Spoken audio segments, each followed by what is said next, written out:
સ્વામિનારાયણ વિદ્યાર્થી મિત્રો, ચેપ્ટર આપણે લાસ્ટમાં પૂરું કરેલું હતું. નીટ અને જી માટે ખાસ ડિસ્કશન કરીએ.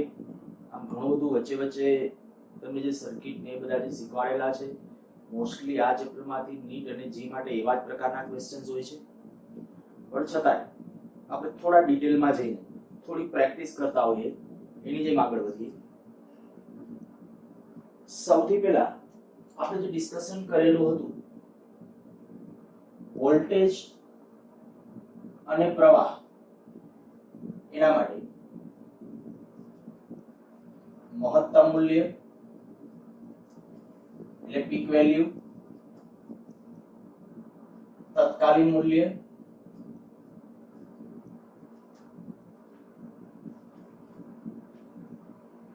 આરએમએસ મૂલ્ય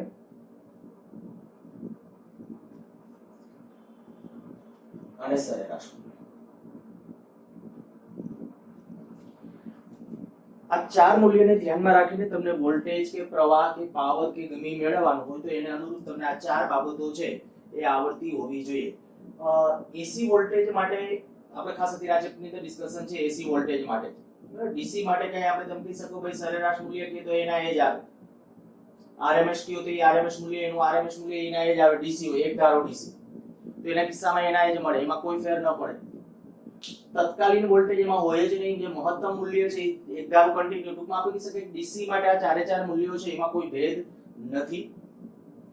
પ્યોર ડીસી કહું છું, બરાબર. પલ્સેટિંગ ડીસી હોય, આપણે દાખલા તરીકે જ્યારે ડીસી માટેનું જ્યારે વાત કરીએ આ રીતે આમ કહું ડીસી, આ ડીસી કહેવાય. પણ આ પ્યોર ડીસી નથી, એક ધારો ડીસી નથી. એક ધારો ડીસી એટલે એક વખત જે મહત્તમ મૂલ્ય થયું પછી કન્ટિન્યુ નામ જ મહત્તમ રહે, તો એને આપણે પ્યોર ડીસી તરીકે લઈ શકાય. આને કહી શકાય કે વધઘટ થતો ડીસી. એસી માં શું હોય તો કે સમય અક્ષની નીચે તરફ પણ આમ જતો હશે, ધન અને ઋણ બંને મૂલ્યો છે ધારણ કરતો હશે, તો એ આપણો એસી છે. હવે આ જે મૂલ્યો મેં શરૂઆતમાં એક બે લેક્ચર આના માટે લીધેલા હતા, એટલે અત્યારે આપણે સમય નહીં બગાડીએ, ખાલી એકાદ દાખલો લઈ લઉં છું અને એના માટે આપણે મૂલ્ય મેળવવાનો ટ્રાય કરીએ. દાખલા તરીકે માની લ્યો આ દાખલો સમજાય જવો જોઈએ. જો ન સમજાય તો આપણે આ ચેપ્ટરની અંદર પહેલું બીજું લેક્ચર જે લીધેલો હતો એ ફરીથી એક વખત રિપીટ કરી નાખજો.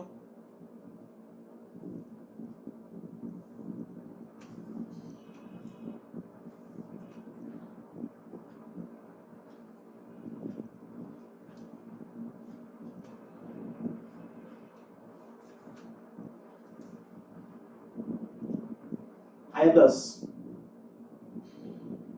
-10 આ v વિરુદ્ધ દાખલા તરીકે t નો આલેખ છે. તમને એમ કહેવામાં આવે તત્કાલીન મૂલ્ય તો આમાં જુદા જુદા સમયે, દાખલા તરીકે તમે કહો ભાઈ 1 સેકન્ડે તત્કાલીન મૂલ્ય કેટલું, તો આદર્શ સ્થિતિ છે. અહીંયા આપણે કહી શકાય 1 સેકન્ડે તમે આ મૂલ્ય કહી શકો +10 અને ઈ જ ઇન્સ્ટન્ટ ઉપર -10 પણ થયું કહેવાય. પણ પ્રેક્ટિકલી આલેખ નથી, ખરેખર વાસ્તવમાં ટૂંકમાં આવું શક્ય નથી. 1 સેકન્ડે આપણે કહીએ કે +10 હોય અને -10 હોય એ શક્ય નથી. એટલે ખરેખર આમ આલેખ ડ્રો કરતો ત્યારે ડોટેડ લાઈન ડ્રો કરો એ વધુ પ્રોપર ગણાય. આ બધી જગ્યાએ ડોટેડ લાઈન આલેખ આમ કરીને આમ જતો હોય એ યોગ્ય છે, એ સમજી શકાય. પણ આ આમ કે આમ સીધો એકાએક જતો હોય પણ છતાંય આ રીતે પૂછી શકે કે 1 સેકન્ડે તત્કાલીન મૂલ્ય કેટલું કહી શકો, તો કે 1 સેકન્ડે તમે 10 એ લખી શકો, -10 એ કહી શકો અને આમ ટૂંકમાં વચ્ચેનું કોઈ પણ મૂલ્ય બોલી શકો 1 સેકન્ડ. પણ દાખલા તરીકે 0.5 સેકન્ડે તમને કહે તો 0.5 સેકન્ડે તમે ખબર પડી જાય જોઈએ કે ભાઈ તાત્કાલિક મૂલ્ય કેટલું. હું આમ લખું 0.5 સેકન્ડે તત્કાલીન મૂલ્ય કેનું, વોલ્ટેજનું, v નું તત્કાલીન મૂલ્ય.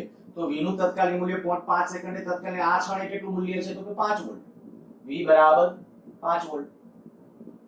અચ્છા, તમને એમ કહેવામાં આવે એક આવર્તકાળ પર સરેરાશ મૂલ્ય.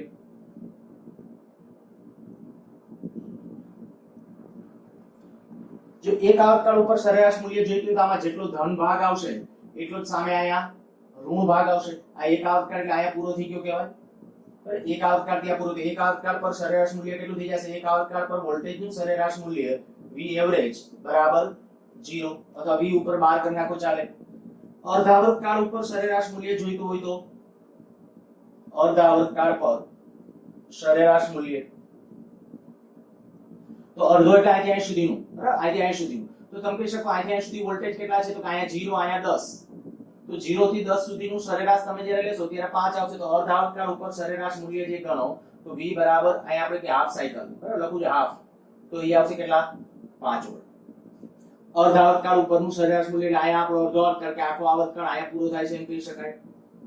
અચ્છા, આરએમએસ મૂલ્ય જોઈતું હોય તો કે આરએમએસ મૂલ્ય માટે, તો કે આરએમએસ મૂલ્ય માટે વોલ્ટેજના વર્ગનો પહેલા વર્ગ કરવાનો, પછી એનું સરેરાશ. તો આપણે પહેલા તો આ લઈએ v², બરાબર, આનું આપણે આ મૂલ્ય મેળવવું છે. તો શું થઈ જશે, તો કે જો તમારે એનું સરેરાશ, મને આમ થોડું લોજિકલી એટલે આમ ડાયરેક્ટલી એટલું ખ્યાલ આવે કે જ્યારે આ વોલ્ટેજ માઈનસમાં છે પણ એને જ્યારે વર્ગ થશે એટલે ઓટોમેટિકલી પ્લસમાં થઈ જશે. તો કે જો આનું મારે સરેરાશ મૂલ્ય મેળવવું હોય ને વોલ્ટેજના વર્ગનું, પણ વોલ્ટેજના વર્ગનું કેના ઉપર, એક આવર્તકાળ ઉપર. એક આવર્તકાળ એટલે ક્યાં, અહીંથી અહીં સુધીનું. એક આવર્તકાળ ઉપર જો સરેરાશ મૂલ્ય મેળવીએ તો એ સરેરાશ મૂલ્ય કેટલું આવશે વિચારીને કહો. ચાલો, અર્ધ આવર્તકાળ ઉપર કેટલું સરેરાશ, તો કે અર્ધ આવર્તકાળ ઉપર આપણે હમણાં લખ્યું હતું, અર્ધ આવર્તકાળ ઉપર 5 વોલ્ટ. હવે આનું 5 વોલ્ટ, આનું -5, પણ વર્ગ છે એટલે કેવું થઈ જશે +5. તો કોઈ લાંબુ કેલ્ક્યુલેશનમાં નથી પડતો અને સીધું કહી દઉં છું કે અહીંયા v² છે એ આપણે એનું મૂલ્ય, આનું સરેરાશ મૂલ્ય છે 5 આવશે. માટે આપણે કહી શકાય કે ભાઈ vrms બરાબર શું આવશે, તો કે √, એટલે √5 આ થઈ જશે. એના માટે rms મૂલ્ય. તો આપણે એનું rms મૂલ્ય મેળવતા આવડવું જોઈએ, સરેરાશ આવડે, rms આવડે, તત્કાલીન ને મહત્તમ મૂલ્ય. તો કે AC વોલ્ટેજમાં અહીંયા મહત્તમ મૂલ્ય કેટલા વોલ્ટ છે, 10 વોલ્ટ છે. અચ્છા, તમને આમાં કહેવામાં આવે કે ભાઈ અહીંયા આવર્તકાળ કેટલો, તો કે આવર્તકાળ કહી શકાય 2 સેકન્ડ. આવર્તકાળ, AC વોલ્ટેજ નો આવર્તકાળ, AC વોલ્ટેજ નો આવર્તકાળ, આ AC વોલ્ટેજ છે તો ખબર પડી જાય, બરાબર, શોર્ટૂથ પ્રકારના વેવ છે. આવર્તકાળ t બરાબર 2 સેકન્ડ. માટે કોણીય આવૃત્તિ જોઈતી હોય તો 2π/t, એટલે આપણે થઈ જશે કહી શકાય પાઈ રેડિયન પ્રતિ સેકન્ડ. આ થઈ જશે આપણું એનું ઓમેગા. કોઈ પણ પ્રશ્ન તમને આલેખ આપી દીધો છે, પછી તત્કાલીન મૂલ્ય પૂછે, સરેરાશ મૂલ્ય પૂછે, આરએમએસ મૂલ્ય પૂછે, આવું કંઈ પણ પૂછે, પછી કોઈ વિધેય આવું હાર્મોનિક જનરલી ક્યાંક લગભગ પૂછાયેલો ક્વેશ્ચન છે, કંઈક ક્વેશ્ચન આવી રીતે આમ કે AC વોલ્ટેજ, ક્વેશ્ચન જ લખું છું, v બરાબર 100 sin 100πt વડે આપી શકાતું હોય તો વોલ્ટેજનું મૂલ્ય 0 થી vrms થતા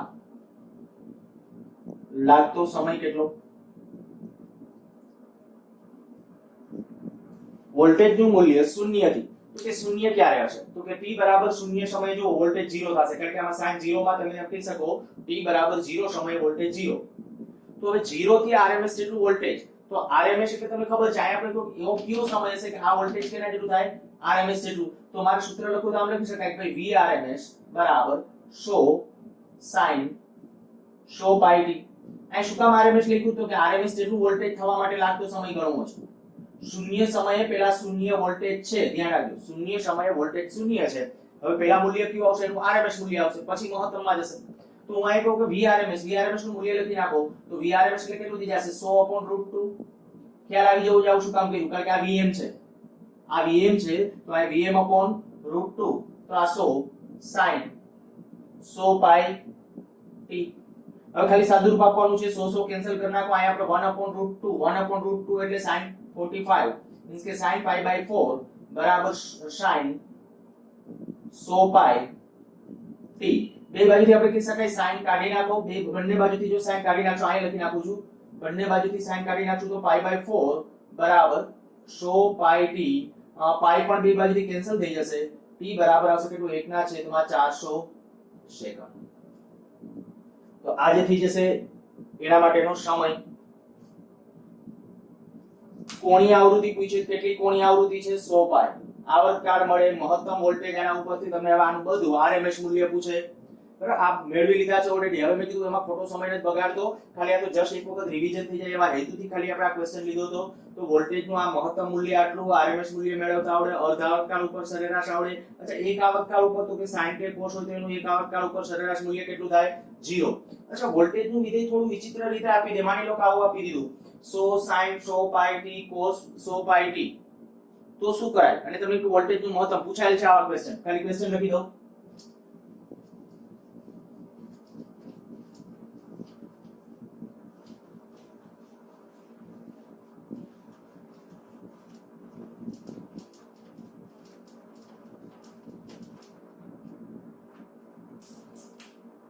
આવું કીધું v બરાબર દાખલા તરીકે 100 sin 50 pi t cos 50 pi t, તો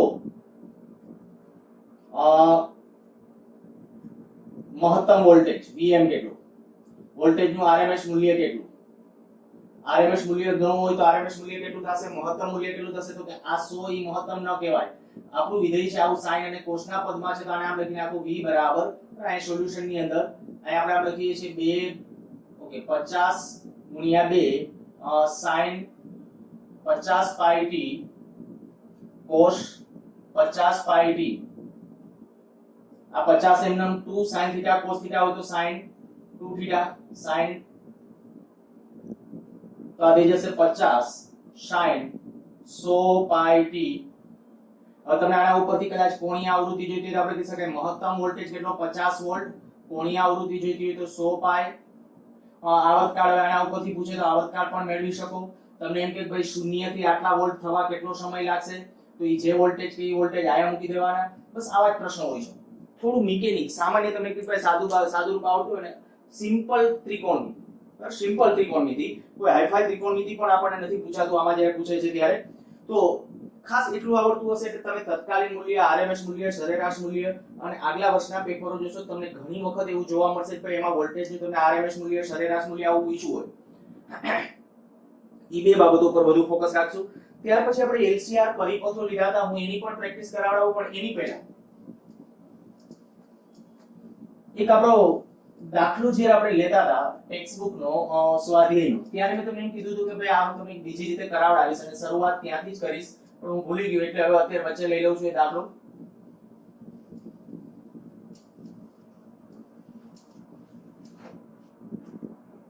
એસી પ્રાપ્તિ સ્થાન સાથે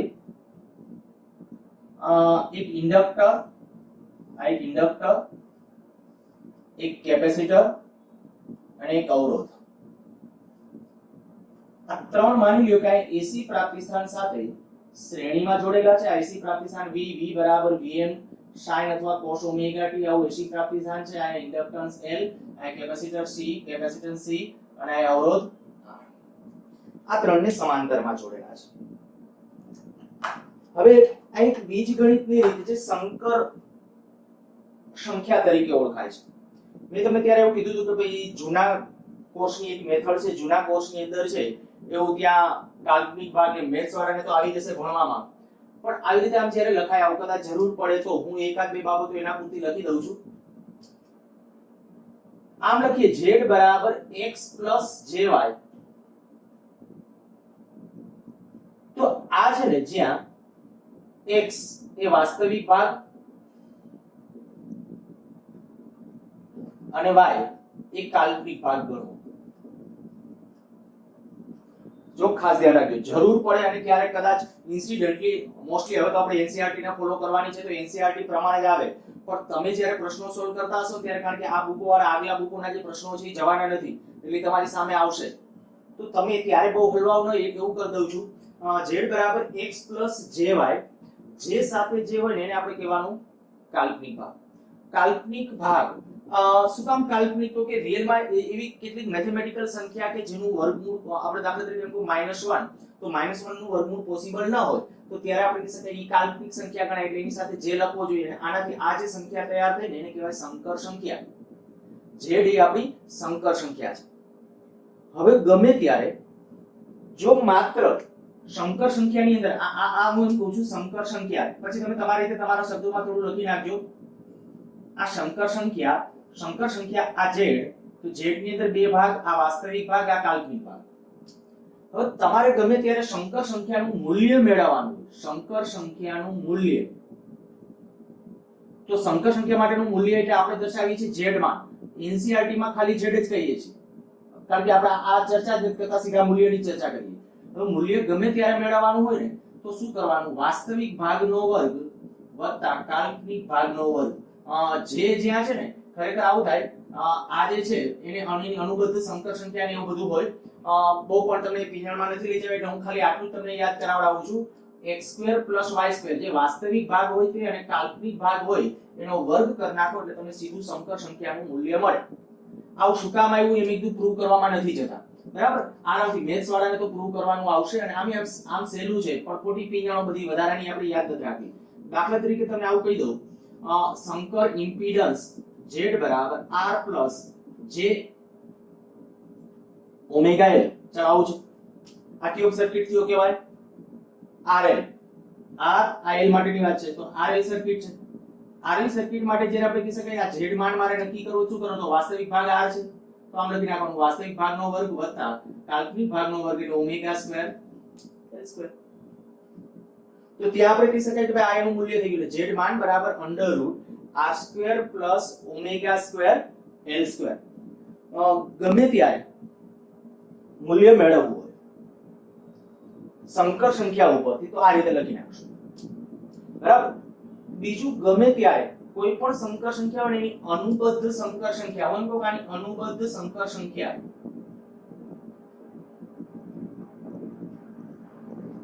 અનુબદ્ધ સંકર સંખ્યાને જનરલી z સ્ટાર વડે દર્શાવાય. આ z, તો z સ્ટાર શું કરવાનું? આમાં જે હોય ને એને બદલે માઈનસ છે, આ માઈનસ હોય ત્યાં પ્લસ થઈ જશે. ટૂંકમાં j ને બદલે -j મૂકી દેવાનું. અને બીજી એક વસ્તુ આ યાદ રાખશું કે જ્યાં j છે ને j² = -1 થાય. j² = -1 એટલે j બરાબર શું થઈ જશે? તો કે j √ -1. હમણાં મેં કીધું હતું કે તમે j મૂકી દો એટલે જે સંખ્યા હોય કેવી થઈ જશે? કાલ્પનિક. તો આ કાલ્પનિક સંખ્યા એટલે આપણા માટે જો આ કારણ કે j² એટલે -1 લખ્યું, તો j બરાબર શું થાય? √-1. તો એનો અર્થ કે આ ભાગ છે કેવો થઈ ગયો? કાલ્પનિક, કારણ કે -1 નું વર્ગમૂળ પોસિબલ નથી. તો આ પણ કદાચ કે ખાલી જગ્યામાં કેમાં કોઈ જગ્યાએ તમને પૂછી શકે તો આ ધ્યાન રાખવાનું. હવે જ્યારે કોઈ પણ પરિપથો હશે, કોઈ પણ સર્કિટ હશે, આપણે એના અવરોધોને એના રૂલ્સ જ્યારે પાલન કરતા હશું ત્યારે એક આ જોવાનું, આને બદલે આપણે લખવું હોય તો આમ લખાય jXL. કેપેસિટર વાળો પાર્ટ હોય તો jXC, કેપેસિટર વાળો પાર્ટ હશે jXC. પણ અહીંયા XC નું મૂલ્ય છે ને એ ખરેખર આ જ્યારે પ્લસમાં હોય તો આ માઈનસમાં હોય, અને આ માઈનસમાં હોય તો આ પ્લસમાં છે તો આ માઈનસમાં હોય. બંને રિએક્ટન્સ એકબીજાની અસર નાબૂદ કરતા હોય છે. સારું, હું હવે વધારે આમાં નથી જતો. આપણે જે અત્યારે અમારા બીજી રીતે દાખલો આપણે ગણવાનો છે એના ઉપર ફોકસ રાખશું.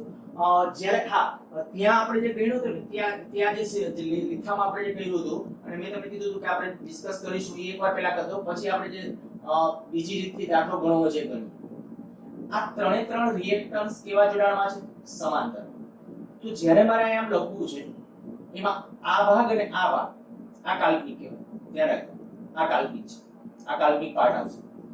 તો મારે આ લખવું સમતુલ્ય ઇમ્પિડન્સ, આ ઇમ્પિડન્સ z, સમતુલ્ય ઇમ્પિડન્સ z હોય તો 1/r આ વાસ્તવિક અવરોધ હોય, પણ આને બેને નહીં તો ત્યારે આપણે લખીએ +j 1/xl પ્લસ, તો અહીંયા માઈનસ કરી નાખીએ કારણ કે એટલા માટે એક પ્લસ હશે બીજું માઈનસ હશે, 1/xc આવું લખ્યું હતું આપણે.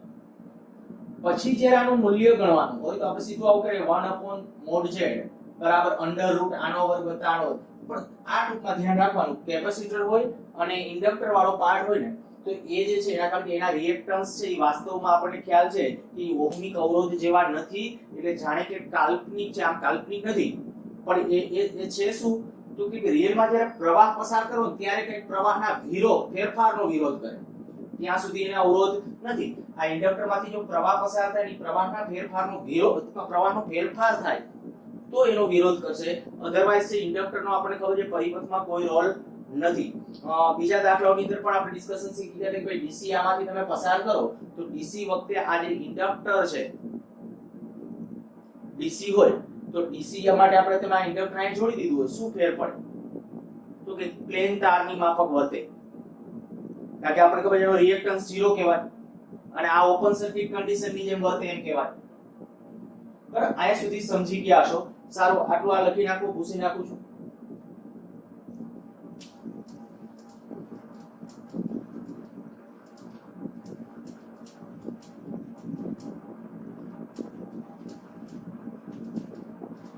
હજુ આને આપણે ફેઝરની રીતે જે હું બીજી રીત મીન્સ કે ફેઝરની રીત એ રીતે આપણે આ દાખલાને ગણવો છે.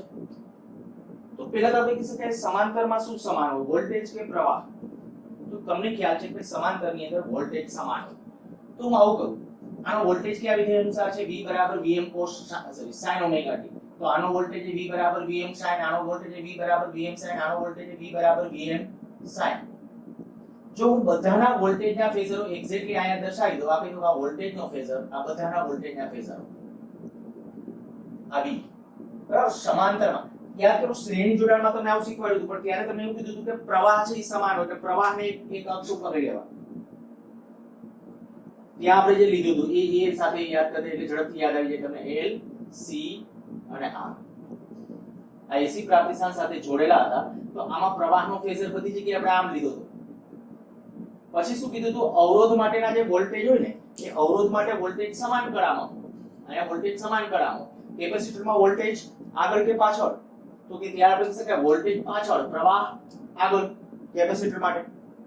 ઇન્ડક્ટરમાં પ્રવાહ પાછળ, વોલ્ટેજ આગળ. તો અહીંયા VL લખ્યું તો અહીંયા VC લખ્યું તો આપણે એવું કીધું. તો અહીંયા સેમ વસ્તુ.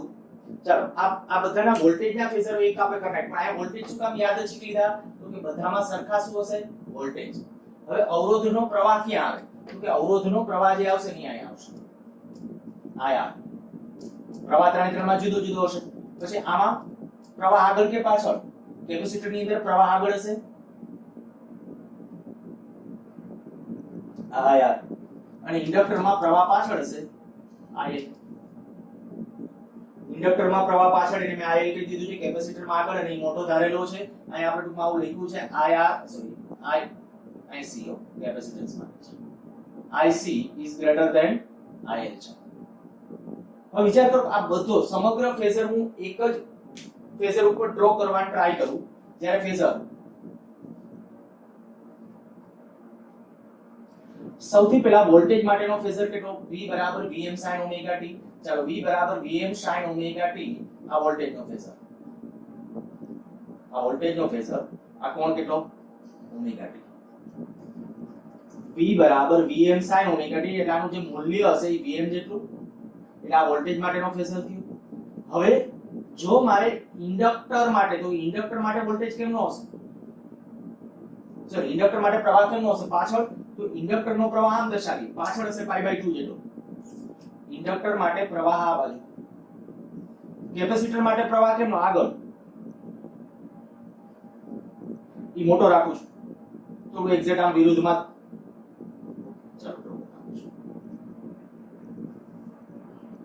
આ I C આ I L આ થોડું નાનું રાખીએ છીએ અને I R આમ આવશે.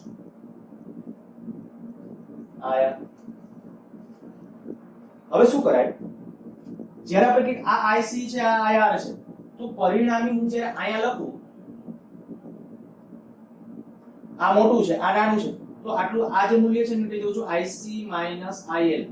તો આ બેનો થઈને પ્રવાહનો ફેઝર આ થઈ ગયો. આ બેનો પરિણામ હજી પ્રવાહનો ફેઝર આ છે, તો પરિણામી પ્રવાહનો ફેઝર જે આવશે ને IR આમ હતો, તો આ પરિણામી પ્રવાહ I થયો. અને આ જે કહેવાય વોલ્ટેજ અને પ્રવાહ વચ્ચેનો કળા તફાવત phi. હવે આના માટે આપણે phi લખવું હોય તો કે tan phi કે કળા તફાવત. હવે જે કાંઈ મેળવવું બધું છે હું આ સીધું તમને કહું, આપણે ત્યાં જે લખ્યું છે એના ઉપર જો પરિણામી પ્રવાહ I લખવો તો શું લખાય? √ આ પ્રવાહ મારે લખવો હોય તો જ્યારે પાયથાગોરસ એપ્લાય કરીએ એટલે શું થશે? IR² +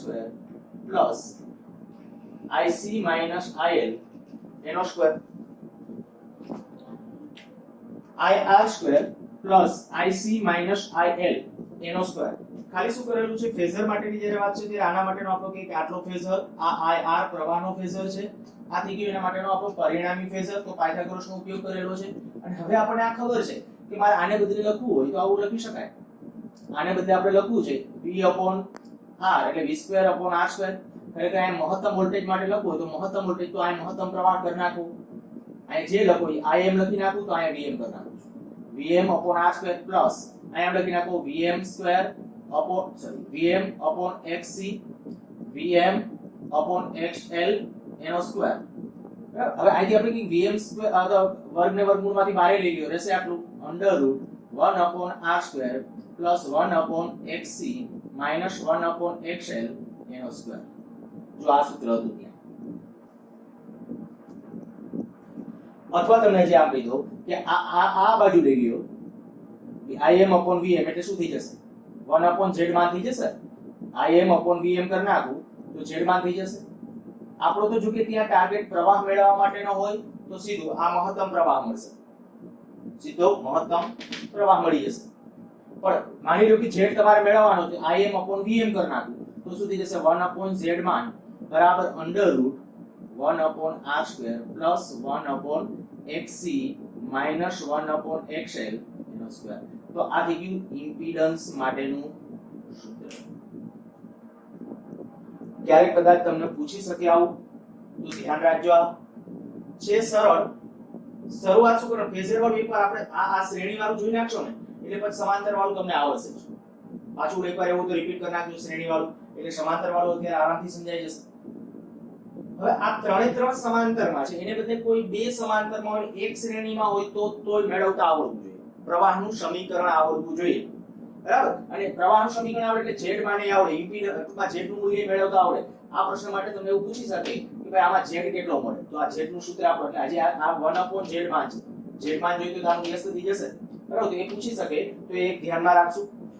ચાલો હવે એ દાખલો આગળનો ત્યાં મારે ખાલી સ્ટેપ આટલું સમજાવવાનું હતું. બાકી તો બધા પછી કિંમતો જ હતી એની અંદર એટલે બાકી કંઈ નવું નહોતું. સારું. આ આપણો ટેક્સ્ટ બુકનો જે સ્વાધ્યાયનો દાખલો હતો તે બીજી રીતે જે મેં કીધું હતી ફેઝરની રીત. એક રીત આપણે ઓલરેડી જે ભણ્યા હતા એ પણ મેં જે વાળી જે પદ્ધતિ હતી એ પણ આપણે ડિસ્કસ કરી ગયા.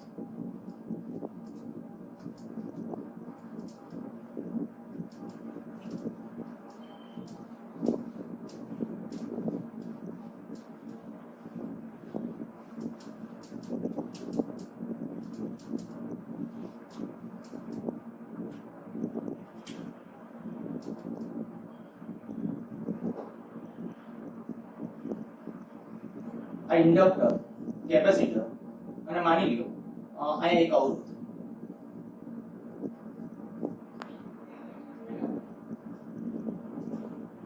આ એસી પ્રાપ્તિસ્થાન પેલું આપણે માની લ્યો કે ઇમ્પિડન્સનું સૂત્ર મેળવવું છે. જેવું મળે વિચિત્ર તો વિચિત્ર જે મળતું ફેઝરની રીતે કરવું હોય તો ફેઝરની રીતે ઘણી વખત આપણને તકલીફ પડશે. અને અહીંયા આપણે અત્યારે જવું હોય તો હું તમને કહું આ બે કેવા જોડાણમાં છે શ્રેણી જોડાણમાં.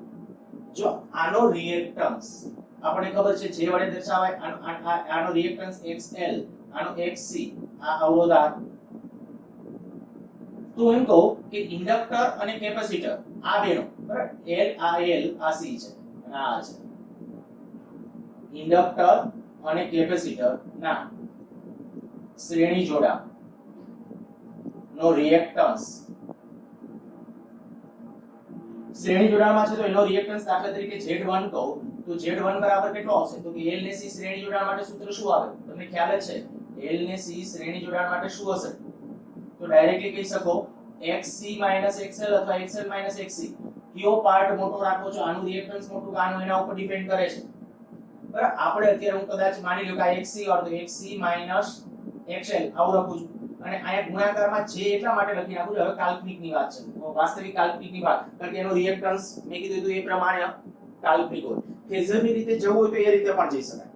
ચાલો આની સાથે મેં જે મૂક્યું છે કાલ્પનિક પાર્ટ હવે એ આ સાથે કેવા કનેક્શનમાં સમાંતરમાં તો કે જો સમગ્ર પરિપથ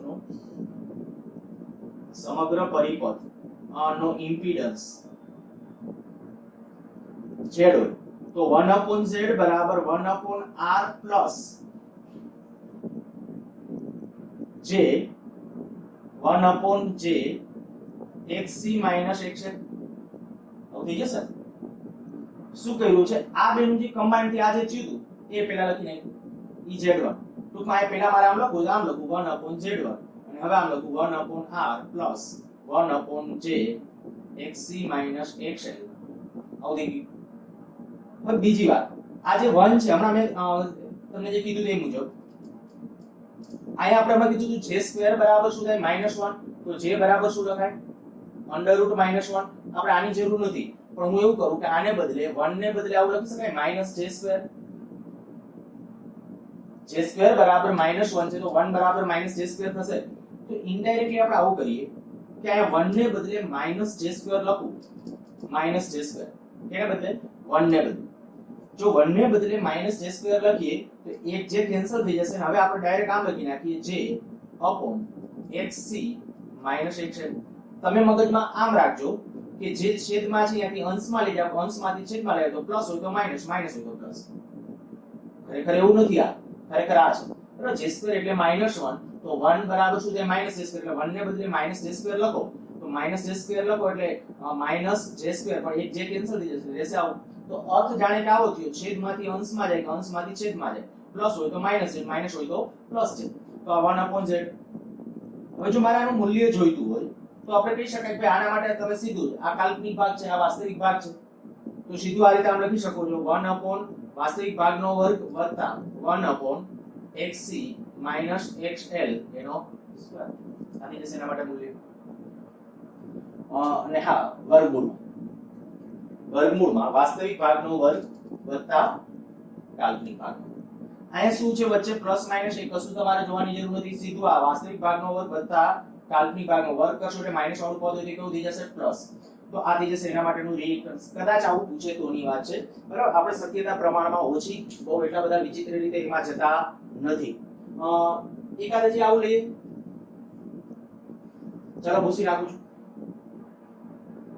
અચ્છા, આમાં જો અનુનાદ મળે તો અનુનાદ કયો મળે આ પરિપથની અંદર? પરિપથમાં જો અનુનાદ તો L ને C કેવા જોડાણમાં છે? શ્રેણી જોડાણ. ખાસ ધ્યાન રાખજો, L અને C શ્રેણી જોડાણમાં છે. તો શ્રેણી જોડાણનો જ્યારે અનુનાદ મળે ત્યારે પ્રવાહનું આરએમએસ મૂલ્ય કેવું બને? મહત્તમ. બરાબર, ઇન્ફાઇનાઇટ એવું નથી બોલતો, પણ મહત્તમ. શ્રેણી જોડાણના અનુનાદ વખતે આર જોવાનું ન હોય, આર ગમે એનું હોય, શ્રેણીમાં હોય તો ભલે સમાંતરમાં હોય. તમે ખાલી કન્સેપ્ચ્યુઅલ ક્વેશ્ચનમાં આવું પૂછે કે આ પરિપથની અંદર છે અનુનાદ વખતે પ્રવાહનું આરએમએસ મૂલ્ય કેવું હશે? મહત્તમ, ન્યૂનતમ, શૂન્ય, ઇન્ફાઇનાઇટ. બરાબર, આવું કહી દીધું. આ પરિપથ આપી દીધો અને ખાલી કન્સેપ્ચ્યુઅલી આવું કહી દીધું કે આ પરિપથની અંદર અનુનાદ વખતે પ્રવાહનું આરએમએસ મૂલ્ય. તો આટલું મગજમાં રાખો. હું અહીં લખી દઉં, ચાલો. શ્રેણી અનુનાદ, જ્યારે શ્રેણી અનુનાદ થાય ત્યારે ઇમ્પિડન્સ z માં આ લઘુત્તમ હશે, પ્રવાહનું IRMS અથવા તો IM મૂલ્ય જે કયો આ મહત્તમ હશે. હું એમ નથી કહેતો ઇન્ફાઇનાઇટ, અને એમ નથી કહેતો ઇન્ફાઇનાઇટ ક્યારેય ન થાય.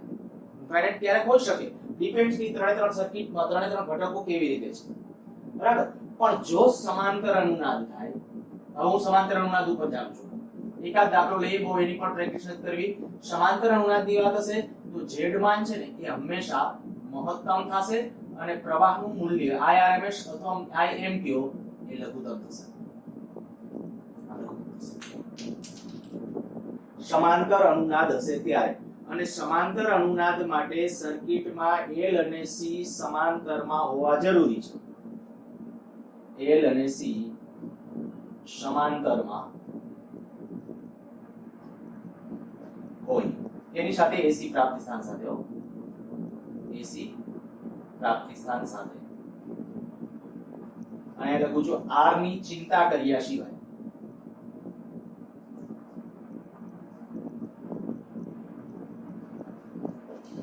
R ની ચિંતા કર્યા સિવાય એટલે તમે અર્થ સમજી ગયા છો કે અવરોધ ગમે એ રીતે હોય, શ્રેણીમાં હોય, સમાંતરમાં હોય. L ને C સમાંતરમાં તો સમાંતર અનુનાદ, અને L ને C શ્રેણીમાં R ગમે એમ ન હોય. અહીંયા R સમાંતરમાં છે તો અહીંયા ભલે હોય R સમાંતરમાં, L ને C કહેવામાં શ્રેણી જોડાણ. આમાં અનુનાદ જો પોસિબલ બને તો કયો અનુનાદ છે?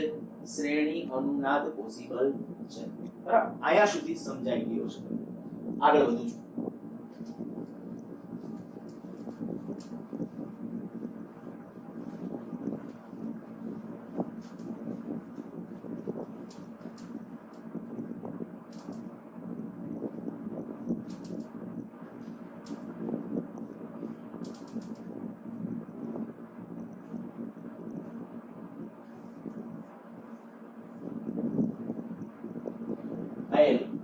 R C.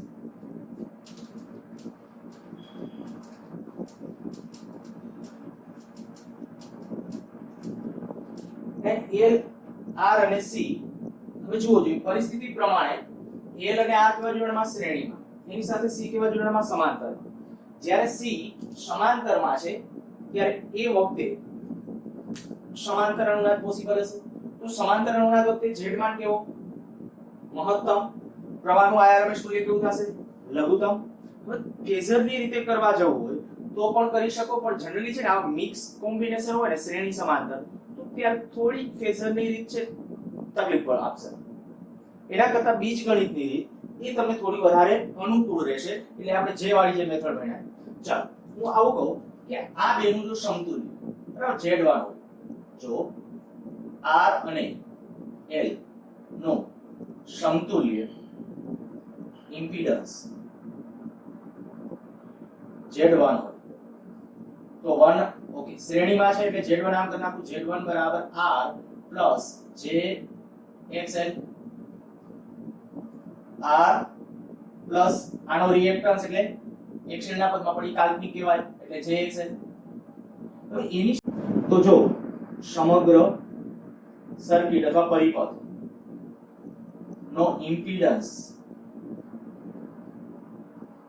1/z, કારણ કે હવે આની સાથે આ સમાંતરમાં 1/z બરાબર 1/z. કેપેસિટર માટે જે છે એ કેપેસિટર માટે શું લખશું? આ જો પ્લસ લખ્યું હોય તો કેપેસિટર વાળો પોર્શન માઈનસ લખવાનો. એક ઈ ધ્યાન રાખજો, સર્કિટની અંદર આપણે આ મેં પ્લસ માં રાખ્યું છે તો ઓલું માઈનસ માં લખવાનું. અને માની લો કોઈ એમ કે અમારે આ આપણે માઈનસ માં રાખવું છે ઇન્ડક્ટર વાળો પોર્શન, તો કેપેસિટર વાળો પોર્શન પ્લસ માં કરવાનો. હું અત્યારે આ એક દાખલા માટે આવું કરું છું. આને કેપેસિટર વાળા પોર્શન માટે ચાલો પહેલા આમ લખું છું 1/zc કેપેસિટર નું રિએક્ટન્સ zc પ્લસ 1/z1. હવે આને બદલે -jxc plus 1/r plus jxl. હવે થોડુંક સાદુરૂપ તમારે વિચિત્ર રીતે જવું પડશે. છે ઓમેગા માં એમાં આપણે માની લ્યો કે મારા આ ક્વેશ્ચન આપણો આ છે અનુનાદીય કોણીય આવૃત્તિ.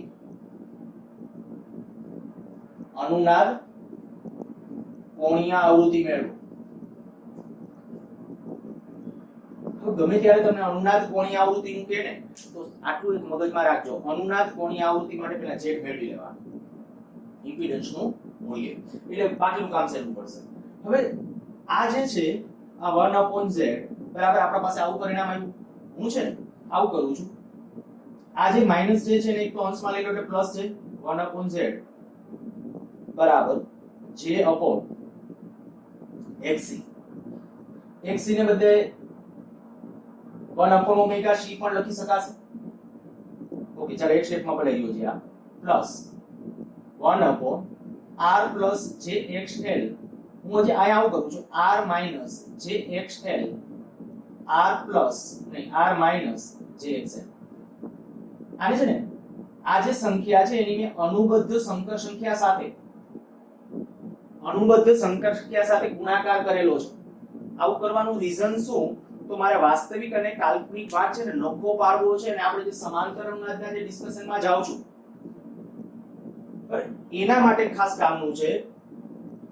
મેથ્સમાં જ્યારે આ ભણવામાં આવશે સંકર સંખ્યા મેથ્સ વાળાને, ત્યારે તમે એને કહેશો જ્યારે એની અનુબદ્ધ સંકર સંખ્યા સાથેનો ગુણાકાર. અહીંયા તમે બાકીના એવું સમજી શકો જાણે કે કરણી. બરાબર આ 1 આ જે પદ હતું શું કહ્યું, અહીંયા જે પ્લસ હતું તો અહીંયા માઈનસ જે વડે ગુણાકાર એટલે ભાગાકાર કરી નાખ્યો એટલે કોઈ ફેર ન પડે. આનાથી હવે આપણો ફાયદો શું થશે? જો એ આગળ વધી આવું થશે 1/z બરાબર આ j/xc તરીકે હું લખી નાખું છું, પરંતુ xc બરાબર 1/ωc. એવી રીતે xl બરાબર ωl ખાલી ઇન્ડક્ટિવ રિએક્ટન્સ. આ હવે ફટાફટ મગજમાં બેસી જવું જોઈએ. આ જે xl અને xc કે zc ખાલી બીજું કંઈ નથી. હા એક તમે મેં ક્યારે કીધું નથી તો આ એક ધ્યાન રાખજો. જ્યારે આ જે પાર્ટ આપણે લખીએ છીએ xl તો એ ખાલી આમ લખાય, પણ ZL લખું તો J સાથે લખાય. ટૂંકમાં આ સંકર સંખ્યા હોવાનું સૂચવે છે રિયલમાં. આપણે અત્યારે NCERT પ્રમાણે આને જ મૂલ્ય કહીએ છીએ. સીધું આપણે લખીએ તો આપણે આમ જ લખીએ છીએ Z બરાબર તો ZL બરાબર ઓમેગા. રિયલમાં એ મૂલ્ય છે, ધ્યાન રાખજો. રિયલમાં એ મૂલ્ય છે. સંકર સંખ્યામાં તો એ આપણે જે ત્યાં લખવો પડે, જે સાથે ઉલ્લેખ કરવો પડે. ઓકે, ચાલો 1/z બરાબર અહીંયા શું આવશે તો કે J ઓમેગા C. આ જે અહીંયા x ને બદલે શું લખ્યું ઓમેગા C. અહીંયા જે છે એમાં plus r minus J omega L upon r square plus omega square L square. આ બે તફાવતના અવયવ થશે જો છેદમાં. અહીં લખી નાખું છું r પ્લસ J ખાલી આટલા સ્ટેપમાં, સોરી આટલું આખું step r minus J XL upon r square minus J square XL square. હવે J સ્ક્વેર એટલે કેટલું થાય -1 તો -1 એટલે પ્લસ થઈ જશે તો r minus J XL upon r square plus XL square. પછી લખું છું.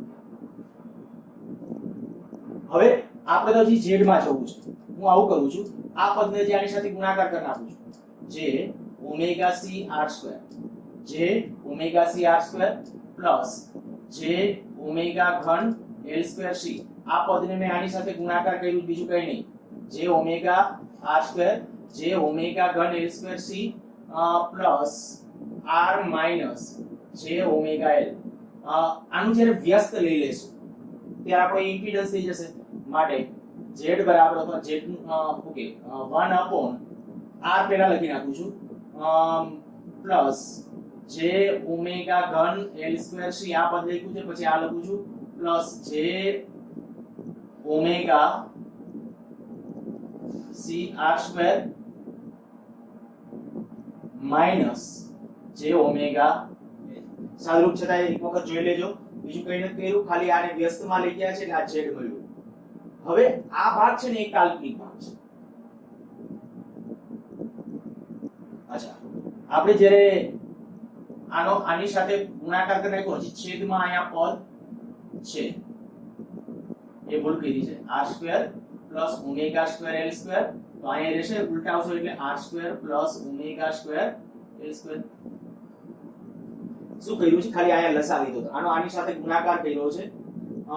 પછી જે પદ હોય તો એ પાછો અહીંયા આપણે છેદમાં લખવું પડે. છેદમાં જે લસા તરીકે જે લીધું તે એમનું લખશું. અહીંયા ઉલટાવી નાખ્યા છે અને હવે અહીંયા આમ લખીએ r square plus omega square L square એના છેદમાં r. આમાં હું જે એક બારે કાઢી લઉં તો જેટલું બારે નીકળે એટલું બારે કાઢી શકો. ચાલો J ઓમેગા એક બારે કાઢી નીકળી જશે. J ઓમેગા ઘન L square C plus omega C r square minus omega L. આ થઈ ગયું Z.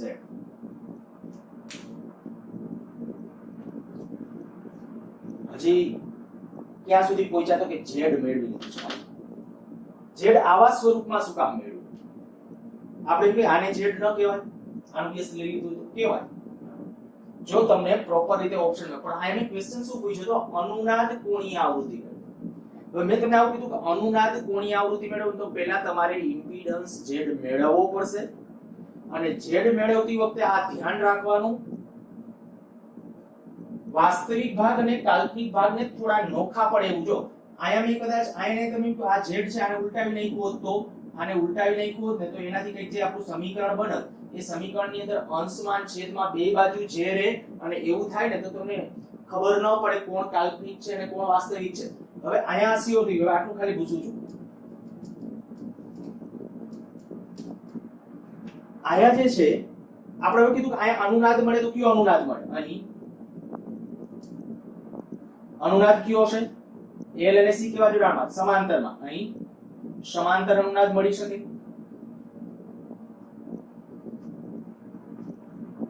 માટે z કેવું થવું જોઈએ? લઘુત્તમ મહત્તમ. z નું મૂલ્ય મહત્તમ થવું જોઈએ. પ્રવાહનું આરએમએસ મૂલ્ય લઘુત્તમ z મહત્તમ થવું જોઈએ. આ મહત્તમ થવા માટે આ ભાગ જે વાળો જે ભાગ છે ને કાલ્પનિક ભાગ દેશું માટે ઇમ્પિડન્સ નો કાલ્પનિક ભાગ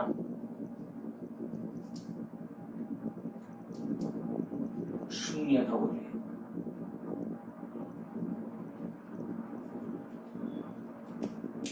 ઇમ્પિડન્સ છે ને, કારણ કે ઇમ્પિડન્સ એ વેરી કરે.